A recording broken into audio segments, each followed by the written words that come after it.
Hi everyone, it's the weekend. Today I'm doing another color and chat video. So if you like listening to someone talk about color while you color, please do follow and listen along. It's morning here for me, Sunday morning to be exact. I have my coffee and I have some books to show you and I am now ready to go.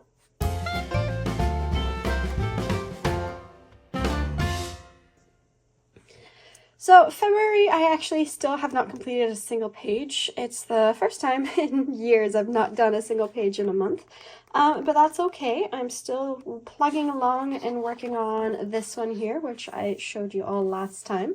I still have a few of the greens to go, then I have to bring in the flowers. However, I got a bit bored with it, so I put it aside for a while, but then I didn't really have the activation energy to start something else, so February still ended up being a color-free month. March, however, could maybe change that. I do have some ideas of what I could do. Aside from, of course, working on that whip, I do have some buddy colors and some challenge videos and some fun pages to color as well. So, for example, in this is Twilight Garden by Maria Trolle. I have this page with the lovely Chrissy Wilcox as a buddy to potentially do. And I was thinking of doing it as a dopamine coloring, which if you don't know is that challenge which was set by Sarah Renee Clark. And I know that some other colorists like Elm Colors and also finding Kira over on Finding, what's it called? Picture to Purpose have done that as well, where you essentially just splosh a bunch of colors on and then color around it. And the aim of that is to just kind of break free from some of the constraints of coloring and allow yourself to scribble, go outside the lines, and be a bit brave. I think I need that right now, so that style of coloring I think is something I might apply to that page for my buddy. Other than that, we do have Jamie over on Finding Joy in Color set another animal, and we all love the animal challenge that she does. And the animal for the month of March is going to be crocodile. Of course, there is a Nile crocodile over on the Egypt part of her Minorites at Dirge Africa book from Rita Berman. This one has been colored so many times because it's such a beautiful illustration. We all love the illustrations that are kind of contained in little round motifs, and I think that Teacups and Art has done just such a wonderful job of mixing different pencils and mixing different colors together in ways you can't imagine.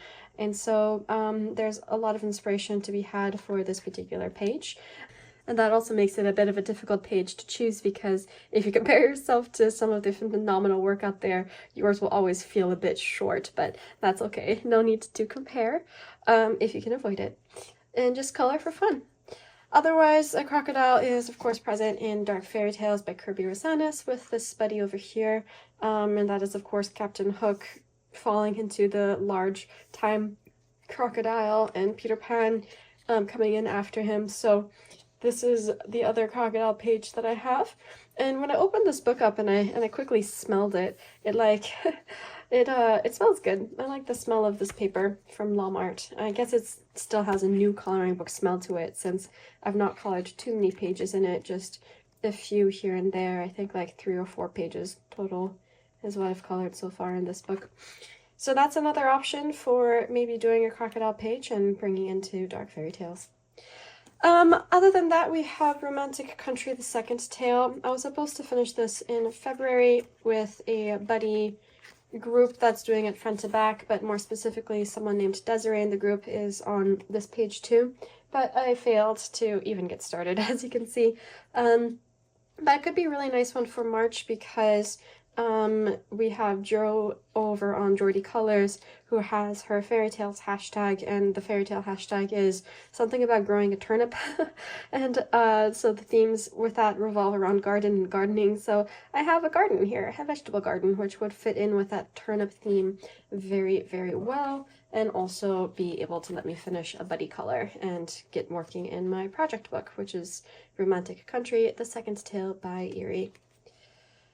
And at this point, you know, I'm starting to feel slightly overwhelmed, right? There's so many ideas and so many pages, and I'm not promising to get to all of them, but these are ones that I think could be interesting to do since they would be fulfilling some different criteria and tasks. And Magical Worlds, which, as some of you know, is my full book color along series. I still have 2 videos to edit for this. and I have a ton of pages to maybe even color as well. But I am part of a buddy group which helps me stay motivated to color in this book, and this is the page that we have for that. I have done the other dragon pages already, and so this would be, yeah, here's the baby dragons that I've done, and if you're interested you can watch the color along for that. But anyway, so this would be the buddy page for March to do. I'm thinking of actually doing this in green tones in celebration of St. Patrick's Day. So not sure how fully Irish I want to go with it, but I am feeling a bit Irish these days since I did recently go on a trip there, and it was very, very lovely. Of course I have this page I could potentially do as well, since I have the colors already chosen, since I have this page on this side done. And then there is this page, which is a buddy that I have with Amanda on All J Arts, and it is one where we're going to be designing the background, and so that was set for last month, but she very kindly pushed it to this month to give me a bit of time to work on my thunk.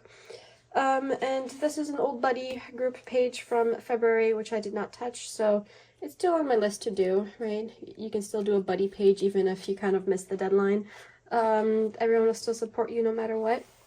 And this was a buddy page also for November of last year, which I didn't manage to finish, and I was doing it all using paint pens. And then it's just a more difficult technique to do with just paint pens, so then I again kind of lost focus on that, but it's a whip that I could also keep working on if I wanted to. So those are some of the options from Magical Worlds.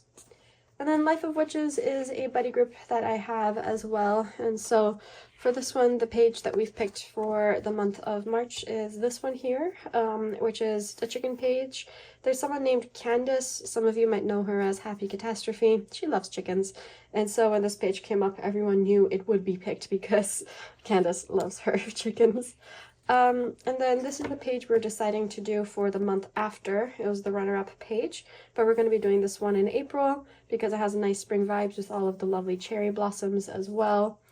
And then I had missed this buddy page from December of last year, and I missed this buddy page from February, again, like I said, in my funk. And this page could also fit Geordie colors because there's a cat in it, so Cat in the Hat could kind of be here. Maybe the love potion that they're creating backfired, and this little bit that came here hit the cat and then turned him into Cat in the Hat. Maybe it's the Cat in the Hat secret love origin story. Who knows? So those are some of the options from Life of Witches.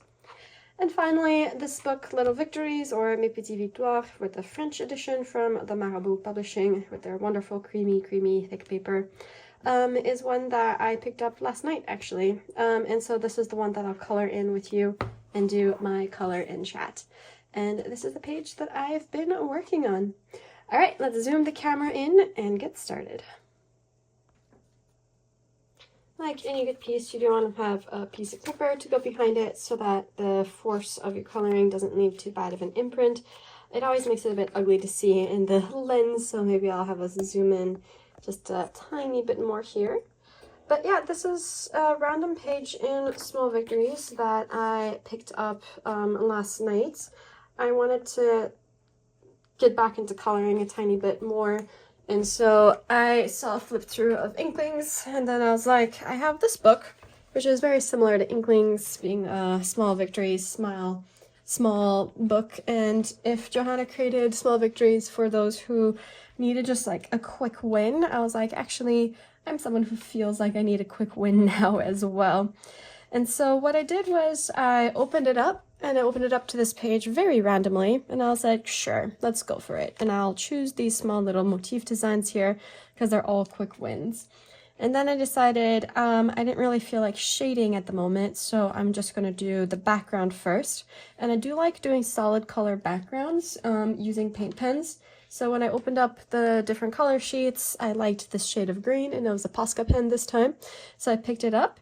I'm not the biggest fan of Posca pens to do any of these solid backgrounds because this nib is very hard. It's a very hard plastic, and it tears up the paper a bit, which is why you have some texture on it as opposed to it being just a very solid green background, which is not my favorite thing, but it's okay.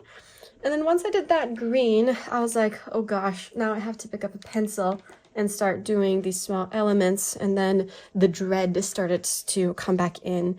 And so then I was like, all right, I have to do something else. And on my desk, I had these two water-based markers, incidentally, hanging out. I have not put them away yet. So then I was like, ooh, I could just do it green monochrome, why not? And so then I started playing around and just putting these colors down. And then I took this one out to add some green to put colors down. I then decided for contrast, I'm going to have a tiny bit of yellow, but not too bright. So I went with a creamy yellow because yellow and blue make green. So does that not make yellow a type of green, if you think about it existentially? And then I threw in some brown for even further contrast. And suddenly I realized I had a nice limited color palette, but I also had a very green color palette, which incidentally I was like, oh yeah, I have been influenced by Ireland recently, and St. Patrick's Day is coming up. So this page kind of naturally evolved to turn into a St. Patrick's Day pre-celebration page, all monochrome, going in with my yellows and my greens, and some golds. So I even threw in a gold gel pen. And so far I have completed this one element, so I'm going to be kind of working on all the other elements as I proceed. So for any of you, if you're ever in a coloring funk, I kind of recommend that you do what I just did here. Open a book, a small book, something easy, to a random page, and then don't plan it. Just kind of go with the flow and see where it takes you, and allow yourself to know that even if you do it this way, it might not be pretty, it might not be, you know, this wonderful piece of art that you've been trying to do, because that's not its current purpose. Its current purpose is to just allow you to put pencil to paper, or marker to paper, or pen to paper, or whatever medium you're using, and then just use that as an opportunity to take a deep breath and relax, and just kind of let the coloring magic take over you. So that's kind of what happened to me on this page, which makes me very grateful to this page. I'm not the biggest Small Victories fan, I'm going to be honest with you all. It's not the book that I reach for very often. I have a hard time with some of Johanna's empty spaces, even though Johanna is a coloring artist I color in very often. It's funny that I find it kind of difficult, but you know, that's kind of the reality of that there. But all of that in and all of that considered, this book has been quite nice yesterday and today. For you all who are watching, what are your favorite Johanna books? If I were to list mine, I think my favorite is probably Enchanted Forest. It was the first book that I have of hers. However, I find it a bit difficult to work in because of the tiny details. It's a thing that she has with her older books that she finally fixed with her more recent books once she realized that that was starting to become a major problem for colorists. Her style has changed ever since. I think my second favorite book is probably Rooms of Wonder, because that's where she has nice full page spreads. She limits some of the florals and kind of brings in more interesting other elements. And again, I think it's the idea of like having a nice full spread that I like, less blank background. And more recently, she's begun to experiment with having very few illustrations on a page to maximize the white space and the Small Victories feel of the page, as well as give those who are very skilled and creative the opportunity to create their own backgrounds. And those are the ones I think I have the hardest time with, because I think those are the ones that ask you to either embrace the chaos of the blank backgrounds, which many of us don't like to do, or to be brave and be artistic and create your own background, which is sometimes a lot of stress or thought or energy which people might not have in the moment. So yep, so those are my thoughts there. How about you? Do you prefer her older styles? Do you prefer her more recent styles? And how do you feel about the more recent books that she's been creating with the blank backgrounds? Otherwise, today is now the first day of March. March is my birthday month. end of the month, I shall be a year older and not necessarily that much wiser. And yeah, not sure what I'll be doing for my birthday. Probably something small and not that big and crazy. For my 30th birthday a couple of years ago, I threw a big party, but I'm not that into crazy big parties anymore. I don't like the chaos as much anymore, I think. I kind of prefer the quiet and the calm these days. Yeah, here we go. Yeah. So that is another one almost done. I still feel like there's too much white on these leaves, so I'm coming back in with a bit of the marker here, and my nib is utterly shattered. I'm not sure if I can zoom in and have you see that, but it is not. These Ohuhu water-based markers are nice for having a bunch of colors, but the downside of them is that the nibs shatter at the drop of a hat, and also the colors are very, very vibrant. So if you want something that is a bit more muted, you'll have a hard time finding that within the Ohuhu water-based marker sets. And then also there's issues of major color fade as well. But if it's kind of like a base color that you put like pencils on top of, the color fade actually doesn't matter so much because the pencils kind of can account for whatever discrepancy is there. Just some things also to keep in mind. Yeah, there we go. So I'm using my Polychromos. I have a set of 36 for this, and that is in part because, again, if I want to have, don't even need to change this. If I want to have a bit of change, then that is just a way of kind of ensuring that I'm not coloring with my usual supplies, and that kind of, I think, can break me out of my little emotional funk slightly, or at least that's the hope, that's the goal. Alright, so,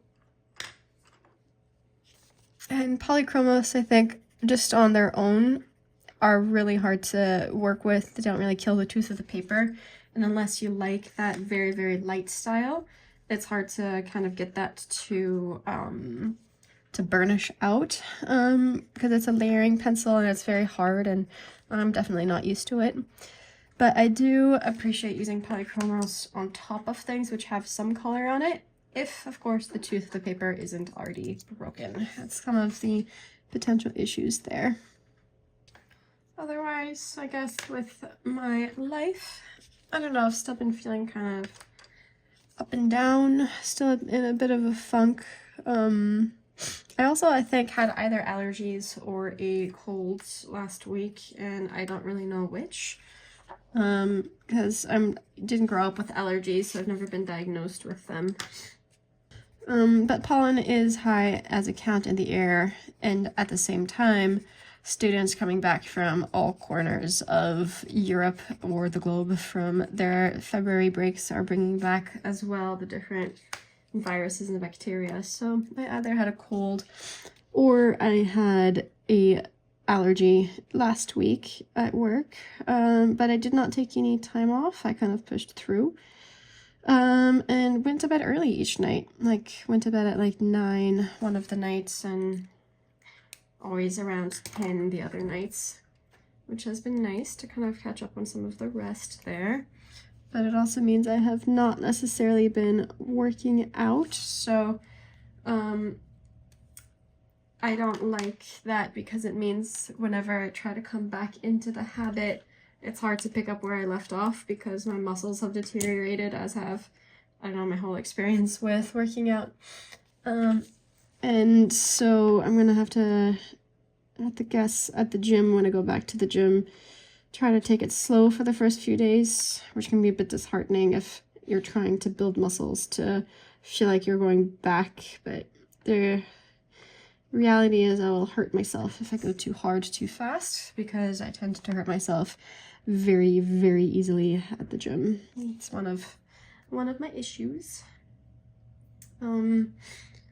Things at work have been all right. I still have a mountain of grading to do, and I'm wondering if that's also part of what's contributing to my inability to color. Is I just feel like I can't relax, I guess, fully, or I can relax if I'm not being active, if that makes sense. So something passive like watching TV.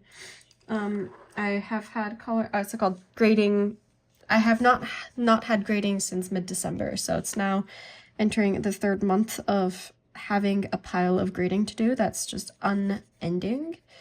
But it will end soon. This week is a final push to get some of the examinations that the senior students took before the break out of the way. But I have really bad grade anxiety because in Europe especially, so much of the entrance examinations rely on end of year exams actually, and what they score in the IB system. Whereas in systems that are a bit more forgiving, like for example in America, they don't really look at an end of year examination. They look at holistically your GPA over the course of the years. And so if you think you're preparing for students for this exam, suddenly all of your lessons turn into exam prep lessons. And then the joy of teaching kind of turns into how this anxious, like, how well am I making sure my students can succeed in this exam? And then the spirit of the exam, or the spirit of the whole program, kind of dies as well a bit, if you think about it, or the metric should not be the target, right? And I think that's what I read recently in a book, or in this case for the students, like, learn how to write or be sophisticated with their writing. But now it's like the metric is the target. What grade can I try to get them to get? Or for them, the metric is that target. So even though we keep telling them, like, it's not the grade that matters, it's the learning that matters, am I ever being a bit hypocritical with that, I guess? Sort of, yes and no. Like, I try not to make, the grade the target, but they get graded. And here grades can matter. And I think part of the stress that can come with that is a sense of responsibility if you judge wrong, because if you're telling students that they're getting a fairly high grade, and grade inflation is happening, what'll then happen is they'll apply to UK universities with this higher grade as part of their expectation. And if they're being dumb about it, they'll only apply to that university or universities within that range. And then if the end of year examinations end up being a flop, then suddenly their entrance is jeopardized, either fully revoked, or they have to go through due process of trying to communicate with universities and explain why they should still be accepted despite having a lower grade than expected in the final examinations. And the thing is with my subject area, which is English, is that so much of it is skills-based. How well can you read and annotate? How well do you know a book to write a comparative essay? And so students can get a tiny bit, I guess, not lazy, but like overly confident because they don't study for it, because they think, oh, I'm going to have to study for math by doing a bunch of math problems, or I'm going to have to study for science and memorize a bunch of facts for history. And they don't think to themselves they can study for English. And many of them end up studying the day of. And I did a quick survey for the mock examinations that they recently did. Many of them either just started studying for it the night before or literally the day of. And so, yeah, their final essay grades are not actually that high, which hopefully is like a life lesson for them that, even though mine is more skills-based as a subject area, it's not worth less than the other areas, and it actually will really like shoot them in the foot if they get complacent. I think that's the word, complacent with it.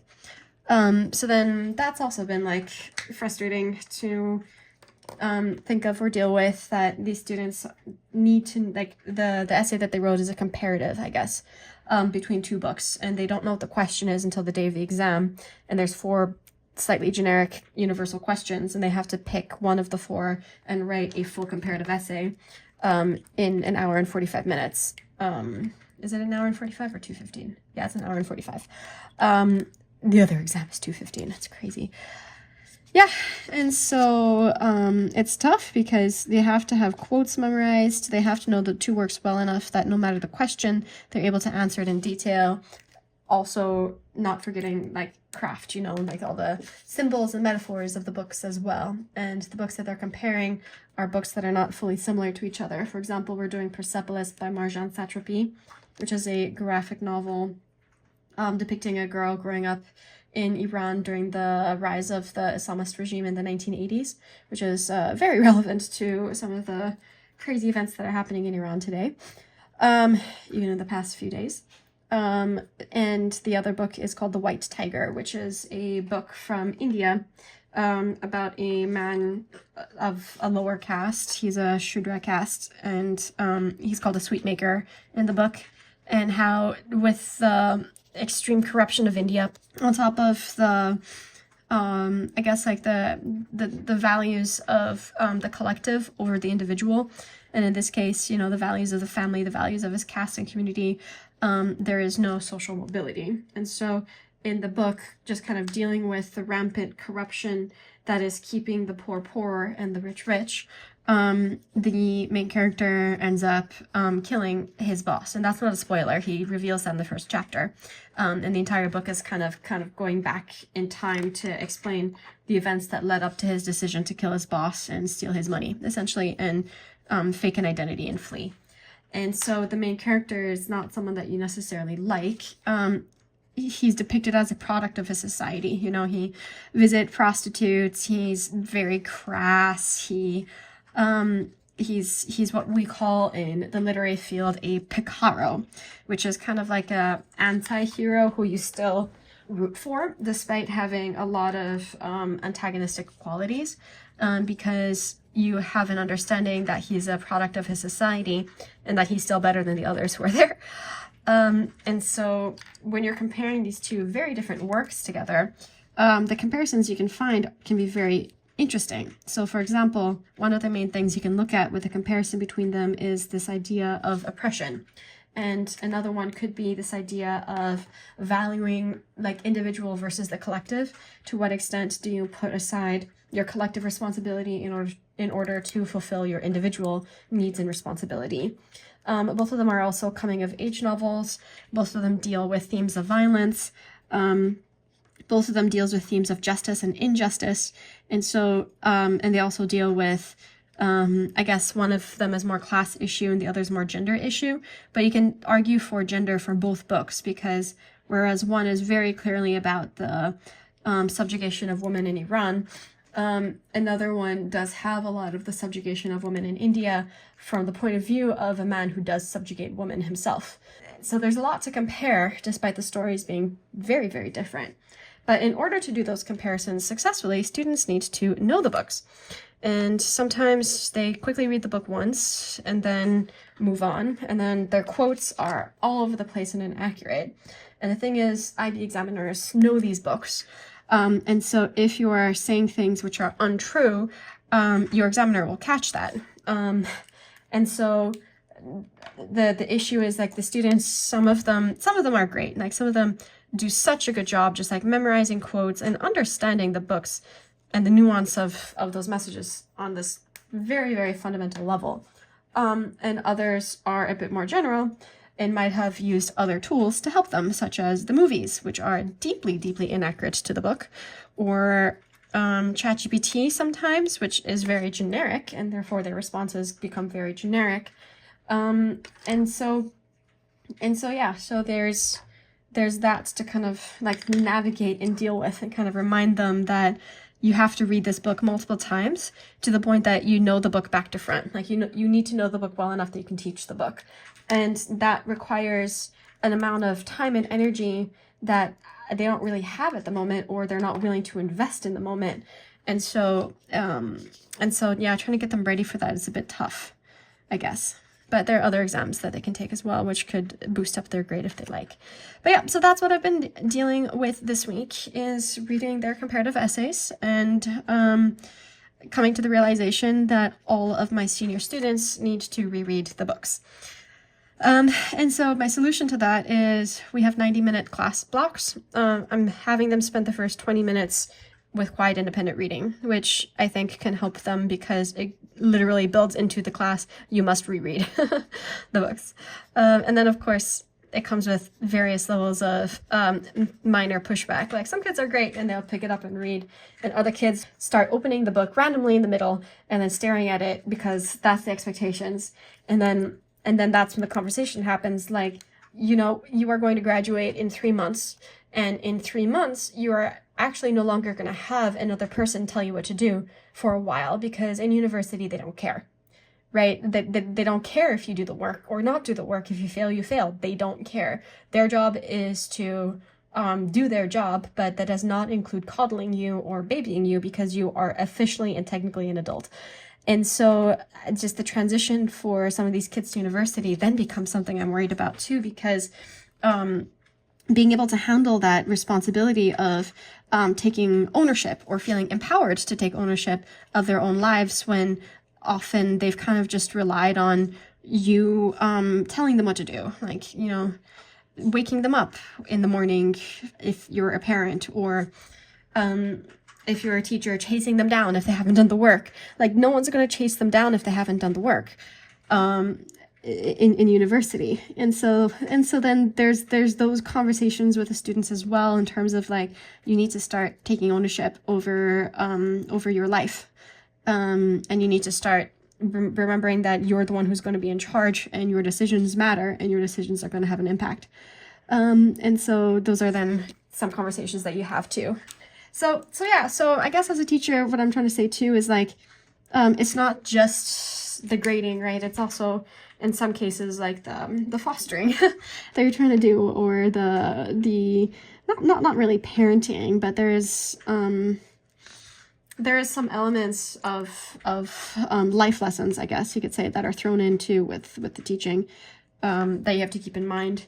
And I think what's hard with seniors is they're like, it's like a race, right? Like the end is in sight. They can see the finish line, and they're starting to flag, and they're also starting to get cocky, right? Because they've come all this far, and then senior slide is starting to kick in, and they're also at a stage where they have enough confidence built from having made it this far in the system, and then along with that is the desire to be independent, right? And so that's very natural, where they'll have a bit more rebellious pushback. Like 11th graders are the best behaved of any students. 10th graders and 12th graders in their senior year in the last few months are the ones who let things slide a bit. 10th graders, because they're just starting to transition from the awkwardness of youth towards the more maturity of teenage years, in my opinion. Like 10th graders have the hugest like transition of any upper student grade I've taught. But yeah, seniors have this, I'm going to be an adult now, I don't want to be bossed around. And yet at the same time, some of them don't quite have the wherewithal to realize they're the ones who must boss themselves around and then take responsibility, right? And if they don't take the responsibility, then they're going to get bossed around. And then you come into like some very minor power struggles. But also, just for context, I teach in a private school, and I teach students who are incredibly good students, who are very well behaved, who pay attention, and who care, right? And sometimes they care too much. Like anxiety is a huge issue, because of the expectations of success can sometimes overrule capabilities of that type of success, or how do you define success becomes a larger question. And there's a lot of care and foster in the school that I have, and tons of resources to support the students as well. And like this is like the most ideal teaching situation you could ever imagine is where I'm in, and I'm very, very lucky to have that, and to just incredibly lucky to have that, just so that you know, as well. So but that's kind of where I guess where my job is, and the things that keep me in mind with my job. And I think along with that, because it's a high, it's a high performance school, which means that stress can go through the roof, as well as I think this sense of anxiety that comes with that, because you're dealing with sometimes families who are fairly powerful, right? Or who are ones who come in with some very high expectations, and some of those expectations are unrealistic as well. And so it can very quickly, and I think like my first year working here, my first 2 years working here, I almost hit burnout, because of the sense that I was the one responsible for the kids' grades, which meant that I was the one responsible for their successes or failures. And and the grade inflation was a bit more of an issue than it is now. Like we've had a change of leadership of someone who my current boss is very, very good at protecting us from parents. And so there's much less grade inflation, which means like the elements that we're starting to feel kind of corrupt have been gone, which is amazing. But it also means that it's really easy, I think, for me and many of my coworkers to sometimes feel like, like that sense of like responsibility and anxiety that comes with having the high achieving, high pressure systems in place. And I know that, like, for me, I have to remind myself and remind the students as well that I don't give the grades, they earn the grades. And that I think is just like a really, really important thing to keep coming back to again and again and again as reminders, because the onus is not on me, right? The onus is on them. And it's easy, I think, for that to switch into your fault that you didn't predict them high enough to get into the university of their dreams, or your fault that you over predicted them and now the university of their dreams is rejecting them because the fact is they're not actually prepared to perform at that level, even though you've been saying that. And so the switch into you're the one who earns the grades, I'm the one who simply guides you to it, is the mentality that allows me to be strict and harsh and give them grades that are less than what they want, you know, and but is more in line with what they're capable of. And it also is a reminder that the onus is on them to make the effort to improve, not me. That's not my responsibility. There you go. So that's that side round over there. Of what it's like to be a teacher in a high performance international school. Sorry, I'm having some issues with this gel pen. It suddenly decided to stop working on me, which is very irritating. So I'm going to try to do my little magic trick where you take out the ink thingy and then you take the gum thingy and then you put the gum in the back. And what that does is it just creates pressure to force the ink through the nib, which, haha, made it start working again. So because I don't want it to like explode out on me, I'm taking that off now instead, and I'm putting it back in the barrel, and I'm coming back to the coloring. There we go. All right. So yeah, lots of grading, and the next is going to be my higher level students as opposed to my standard level students. And I am going to teach them one final book before they send them on their merry way to the exams. But the grading that I have to do there is the paper 1 examinations, which is examining a non-literary text. So literature, for those of you who are interested, has changed over the years. Rather than in English just teaching books of literary merit, which are your plays and your poems and your fancy novels, language and literature is a course that is offered, which allows students to have a bit more of variety in their English courses. So half of what you teach is the literature, and the other half is called the non-literary works. And so what a non-literary work could entail is anything from doing a photography unit where you're studying photographs, and at the beginning of their 11th grade year, we did that looking at Lindsay Addario and her war photography, because she goes into conflict zones and takes photos there. And then we do things such as magazine covers and posters. So we talk about, I guess, like gender expectations, looking at Cosmo magazines, Men's Health and Women's Health, and just talk a bit about, you know, what is the impact of these gender expectations on men and definitions of masculinity, or of women and definitions of acceptability and femininity. And so those conversations are always really interesting. And then you have to combine that with technical terms, pull quotes or captions or all sorts of fancy terms to describe what you're seeing and reading. So for their examinations, what the higher level students had for the mock, and the mock is just like it's like a run through, like it's like a, you know, it's like the dress rehearsal in a sense. They had to write 2 of them analyzing texts, and one of the texts was a charity appeal from India on colorism. And so colorism is when your worth or your value or your sense of like beauty is determined by how pale your skin is, and having less melanin versus more melanin. And I'm not talking about being a white person. I'm talking about being a pale-skinned Indian person versus a dark-skinned Indian person. And so colorism is a major issue in India and in other places of the world. Growing up in India, they had this cream called Fair and Lovely, which is a cream that has like whitening agents in it, like skin lightening agents in it, and also people would put talcum powder on their faces as well. This is not all over India, by the way. India is a huge, subcontinent. It's like 1/3 the size of the United States. Like it's a huge landmass with hundreds of languages and cultures. But where I was living, especially, it was very prominent for people to put talcum powder on their faces to make it look paler. So you have this contrast, and then you're a kid and you follow the beauty standards. So I would do that too, which is very ironic because I'm also very white. So I'm this white kid walking around India with an even whiter, ghostlier face since I'm covering it with talcum powder. Yeah, maybe I'll show you a photo of that one day. But the articles for the students they had to study was a PSA, which is a public service announcement, just kind of like labeling the issues of colorism and what people can do to fight it.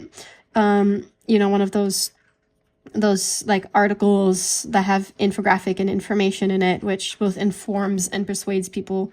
And so that is coming from India as an example, all in English. And then the other one that they had to look at was a appeal, like a charity appeal. And it was, I think, Save the Polar Bears as a charity appeal. I think that was the article we ended up choosing for them.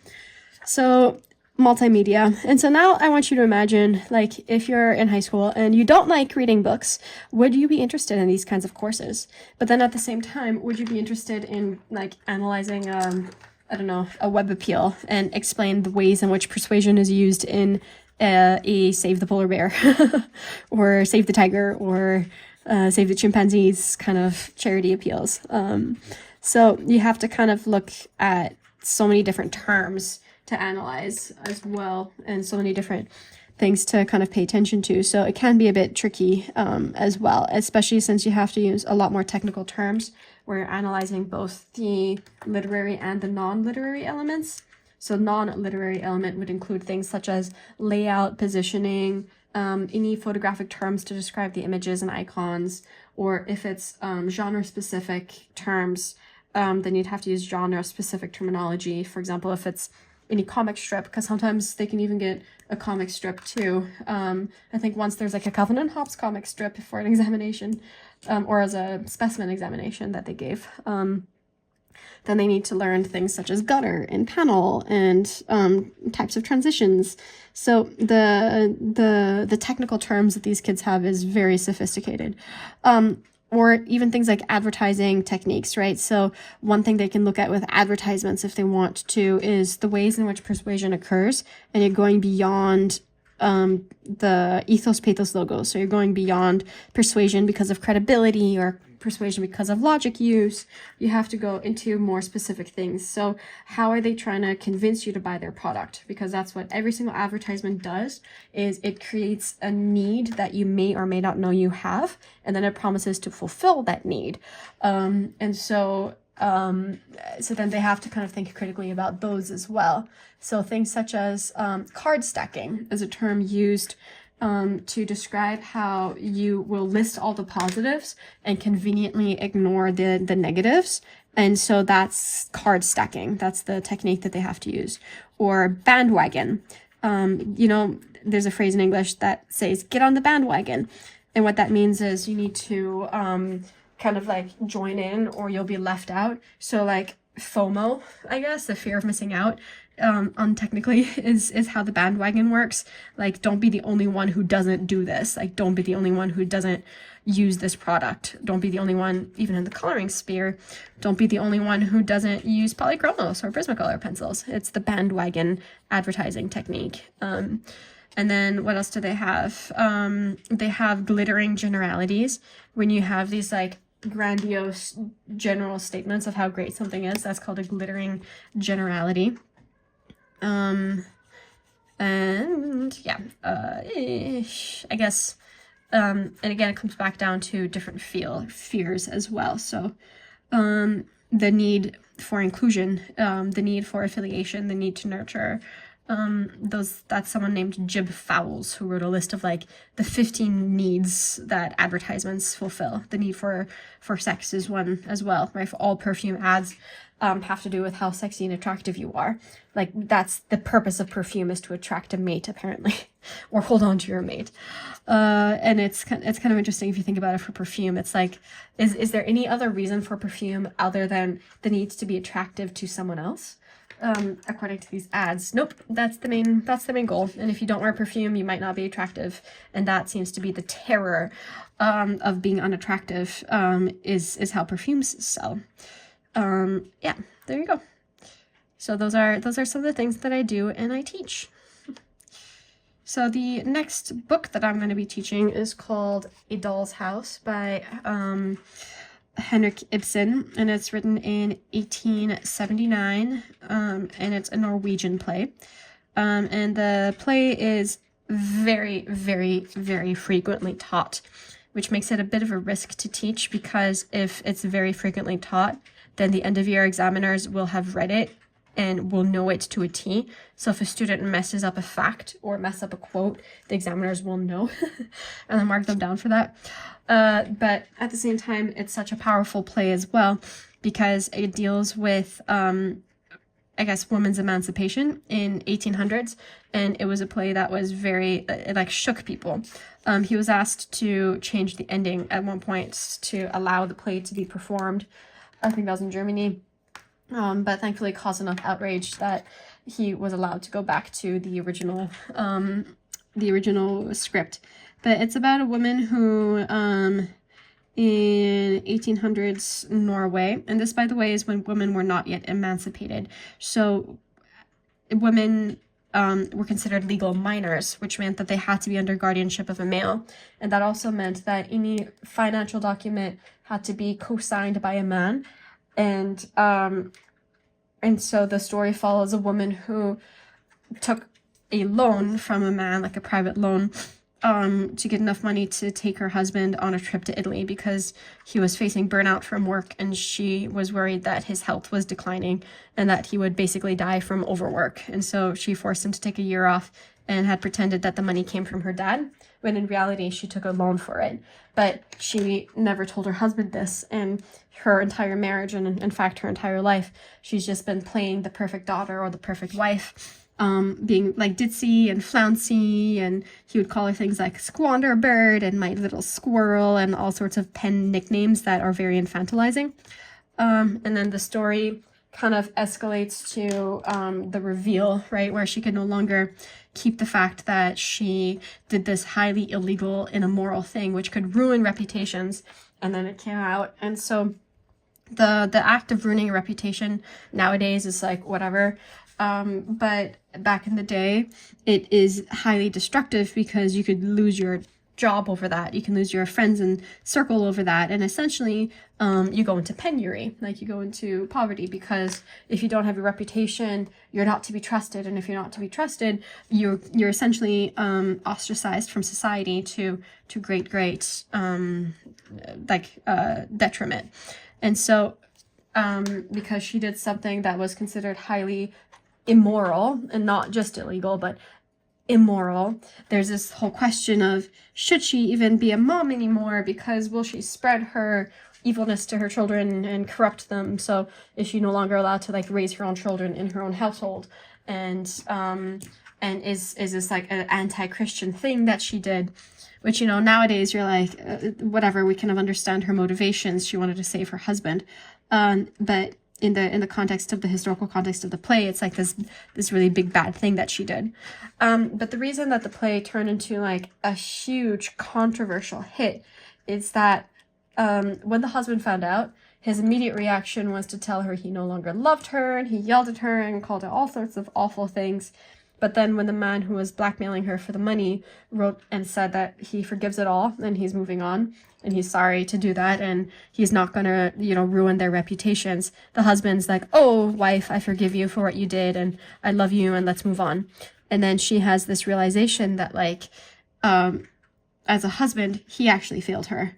He should have, what she was hoping for was him basically saying, I'm willing to ruin and risk my reputation. I'll take the fall. I pretend that I put you up to it to save you, essentially.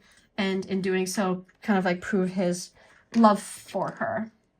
But instead, he cared more about his reputation and was so angry that his reputation could have been lost than he cared about the well-being of his wife. And at the end of the play, we see her saying, you know, you play with me as though I'm a doll. And my entire life, even with my father, I've been in a doll's house, and I'm a man's doll. And I don't even know my own mind. And it even goes into saying, I don't even know what I can believe about God and religion, which, you know, 1800s, that's a huge thing to say in a public play. And because it's been fed to me by a male priest. And it turns into her deciding that night that actually she's going to leave her husband and try to find her own mind. And it was like a huge shock, you know, when it hit. But people loved it as well for the messages it was sending. Like George Bernard Shaw, who wrote essentially the play that turned into My Fair Lady, which eventually turned into the movie with Julia Roberts, Pretty Woman.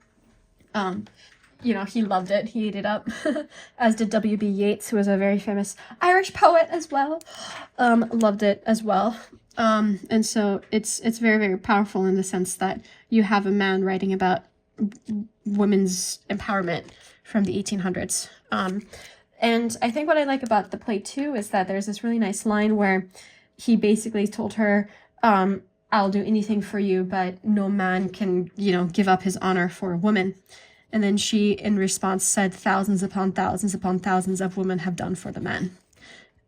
Essentially calling out the unfairness of how women have to give up their dignity. And for her, you know, she always they never had a serious conversation in their whole marriage. They never, you know, he had this expectation of her being this like flouncy, ditzy, cute thing. And that's then turned into the gilded cage that he held her in, without either of them really realizing it. But then what I did is I kind of went into like a rabbit hole of like women's equality in Norway, because Norway today is by some metrics considered the third most gender equal country in the world, following Finland and Iceland. And so the metric kind of looks at how many women are in positions of leadership and power. And so Norway is really close to bridging that gap to making it gender equal. And they also look at things such as surveys of unpaid labor, which aka is housework. To what extent is that gender equal? And so Norway has some work to go there, but there's a lot more like in heterosexual relationships, there's a lot more men who do equal amounts of childcare and housework that they do there. Like Sweden, for example, will give a man 6 months of paid paternity leave. They'll give the woman 2 years. You know, that's insane. I live in Belgium, and men get like, I think, 6 weeks, like a month and a half, and women get 3 months, which is good, but not as like mind-blowing as Sweden. And so when you're kind of looking at why is it a country that moved from that, you know, from this woman who is a legal minor to her husband, who is, you know, ruining everyone's lives and reputations by signing a document to get a loan. That's, you know, her great sin. And she got a loan without a man's permission, essentially. How did it go from that to being one of the most gender equal countries in the world? And a lot of that had to do with, of course, the suffrage movement, which granted women rights to property in the 1880s, so I think around 20 years after the play. And then it had to do with the right to be considered a legal major as opposed to a legal minor, which to me, it still makes me so, like, it's crazy that women were given the same legal status as children just for the sake of being born in a female body as opposed to a male body. And yeah, so what else happened, though, that made it really, really powerful is they actually instituted gender quotas in the 1970s. And so that was both for politics, but also for any privatized industry. You legally had to have at least 40% of your board be female in Norway. And, you know, something like that would never happen in a country like the United States. For example, I don't know about other countries, because that's the quota system is something that people have a hard time wrapping their heads around, because by forcing a quota based off of not based off of skill but based off of identity, you know, a lot of complications or questions arise with that. But Norway stuck to that, and so what that meant is they had their first, you know, female prime minister decades ago, like in the 70s and 80s, and then she was elected for a third term in the 90s. And it means that they have tons of women in high positions of power. And it's fairly, therefore, gender equal, where equal number of women are getting into the CEO boss positions. And what that does is it normalizes, I think, women in positions of power. So it no longer turns into this like men's boardroom, you know, where like the dudes come in and be a bit crass stereotypically and do their, you know, smoke a cigar in the side room and or go off and play golf and get deals done in spaces that exclude women. Now those spaces don't exclude women, and it results in a lot more gender equality. And then along with gender equality, less gender-based violence, and I guess in some ways lower birth rates too, you could say. I don't know, there's like a trickle-down effect that happens that way. But, you know, women owning property is still an issue all over the world. Like my brother used to work for USAID before USAID got dissolved. He was working in a gender equality sector in the Ivory Coast. And so he was working with women being allowed to own land, because legally women are allowed to inherit land, but traditionally they're not. And so a lot of the work that he was doing was to try to promote more women to be able to gain property inheritance. And so then that way it can promote gender equality, because if a woman is allowed to own property, she has stability and therefore doesn't have to rely on a man, which puts her into an unsafe position, because anytime one person is dependent on another person, it's a potential for abuse, because there's a huge power indifference that's happening.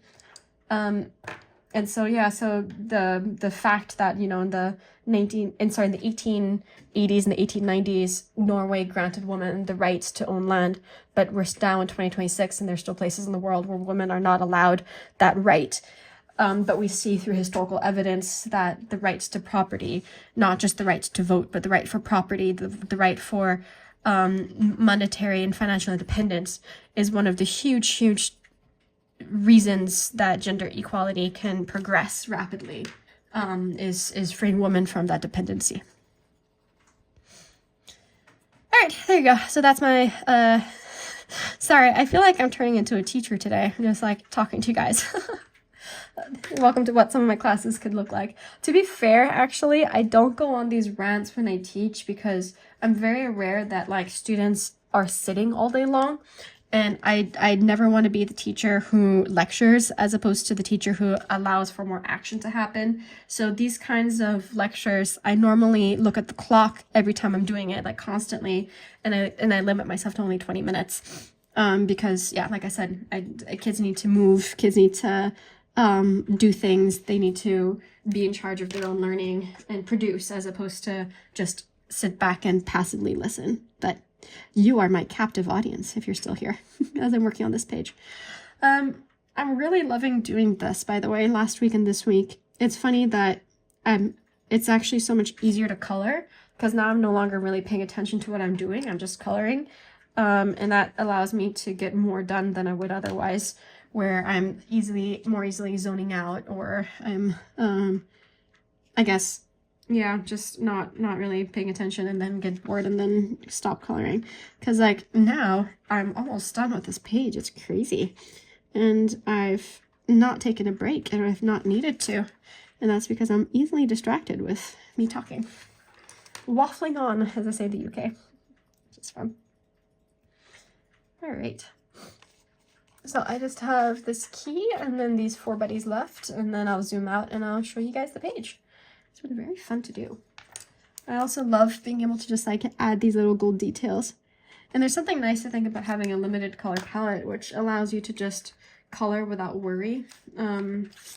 So for any of you, I recommend that as well. Sorry if you can hear clicks in the background, by the way. My fiance is playing a video game on his free time.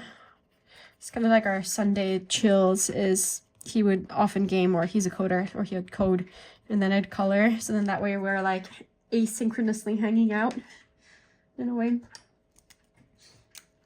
I'm not a huge gamer though. Sometimes I get into a game from the 90s called Heroes of Might and Magic 3. It has to be the 3rd one. I did not grow up with games because my parents were convinced that cartoons and games rot brains. They're very hippie. If you haven't picked that up from some of my side stories. And so yeah, so I didn't have a lot of that tech growing up. So in some ways, you know, you can idealize and be like, oh, I had an ideal tech-free childhood, but it was also a very lonely childhood. And then you also kind of get excluded when you're a teenager from some of those things because you have no idea what's going on, or you don't really have the interest in it or the skills in it. And then you're not really like part of the, you don't really have the content knowledge, I guess, to join in on the fun at later years. But it's okay. As an adult, I don't need to game. I would rather color, even though gaming is great for those of you who game. I guess questions for you all, like what else do you do as hobbies besides coloring? Or why did you get into coloring? And do you do your own art at all too? Last night I finished watching the latest season of Bridgerton. I do enjoy a good Bridgerton series now and again. There's something very charming about it.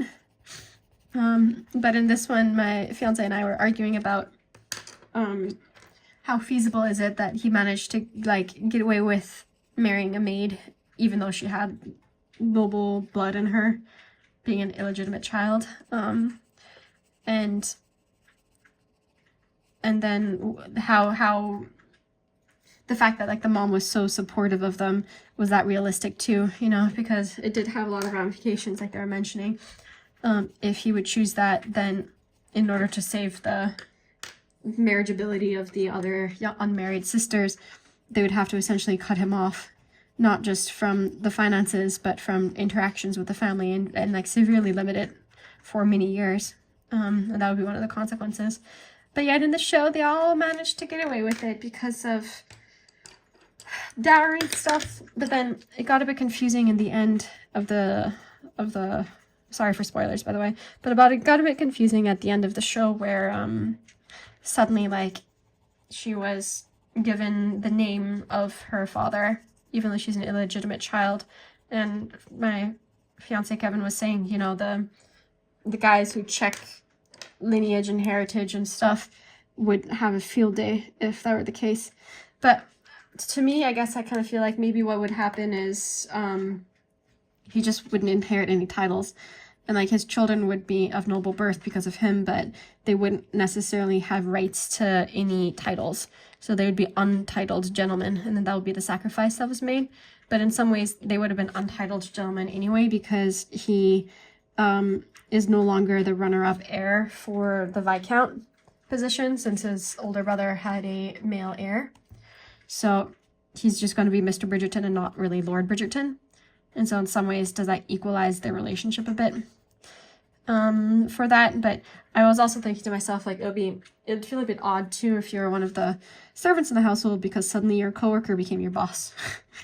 And that's always like a bit of a shock to the system, I think, when that happens. So yeah, so just like the jump in class is very, very romantic, but it felt like the show could have framed it not as such a win in the end. I feel like they could have explored the complications of it, and shown the sacrifices that come with that too, I think. as the choices they made, but they're very cute, and I loved that actress for Sophie Beck. Her expressions are so delicate. Like, she has these really, really strong nuances of emotion in her face, and I can't stop staring at her face. It's very cute. And very, very, like, there's a lot of emotional depth, I think, to her characterization.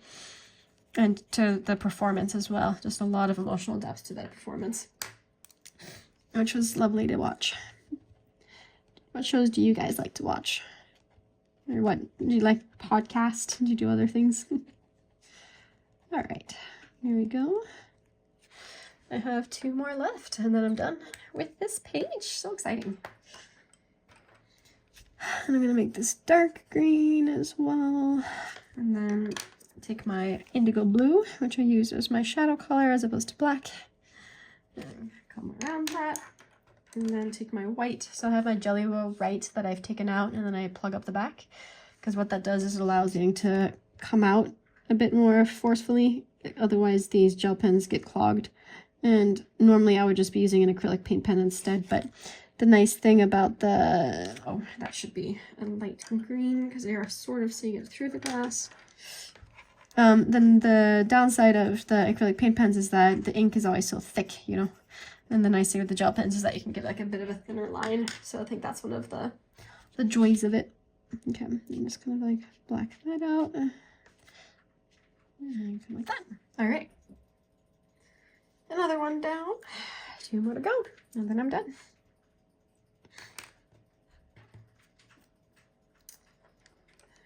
The other side of this page has some baby dragons on it, so if I'm inspired, maybe I'll color that too. But I feel like maybe I'll have to do this color and chat thing, if that's the case, because that seems to be the best way for me to be able to color. I do that sometimes when I go on calls, by the way. Sometimes I go on Zoom calls with my friends and family from Minneapolis. And instead of having the video on, I'll just have the sound, and then I'll just be coloring while I'm talking, and I just get so much coloring done that way, which is nice. It's a bit of a darker one there, so what I'll do is I'll take some of the white, and I'll just come and do this here, maybe like right under. There you go. I had some brightness back in, and then maybe even like here and here a tiny bit. Get those up and ready. All right, final one of the day. So final little mushroom over here. And then I have to decide if I want to add something to the background or just like leave it a solid background color as well. So start with just a bit of cream, just go all over. I'm so happy that when I started this, I just took some markers and I slapped some colors down on it, just like very messily and very randomly, because it really forced me to, I think, break out of my decision freeze in a sense, because like there is no decisions to make. That's the color it's going to be, and then you kind of have to color around it. And then even if it's messy, that's fine, because with the color pencil details you can add back in some of the more precisions, the precise elements, and kind of like, you know, smooth over some of the rough strokes. And then here we're going to make these all gold, but let's get some white back into the centers first. Let that sparkle a bit. Okay. But yeah, let me know if you enjoy these like color and chat videos, and if so, what are things that you'd like me to talk about or do? Do you want me to like talk a bit more about personal stuff and just ramble a bit, or do you want me to talk a bit more about coloring and give you some coloring tips and turn it into like a mini coloring tutorial? And let me know. All right, now coming with my last bit of gold detailing. Feeling very excited. This is the first page I would have finished since like the 20th of January, so it's a big moment. And I think maybe also down here. Get some golden on these little buds. There we go. And then it is fading out a tiny bit, so take a fine liner. And then just kind of like draw back in these things because it got slightly covered by my ink. Oh, sorry, by the acrylic paint for the background. So this gives it a bit more definition again. It also helps, like, if you went over the lines, you can just color in and create new ones, and so therefore it doesn't look like it went over the line anymore either. Alrighty, so if I am to zoom us out over here and take a nice quick glance, welcome to my completed page. Yes, I'm very happy with it. I think the limited color palette is perfect. And let's get rid of this, tearing the paper. Let's get rid of the washi tape here as well. If it tears from one end, start coming up the other end. And then that way you can kind of like release the paper without tearing too much of it. And there you go. No worries, all done. So an option that I'll have for this now is to, I think maybe add a tiny bit of like a drop shadow under each element to make it look a bit more interesting. Otherwise, I might just leave it as is on the green background. But it all turned out really cohesive and pretty and very much St. Patrick's Day-y. A tiny bit of glitter with all of that gold as well. And yeah, perfect. Got my first page in. Well, thank you everyone for kind of helping me with this and coming along with me as I colored another page for you all. And I hope you all have a wonderful rest of your week, and I'll see you all next time. Thank you. Bye.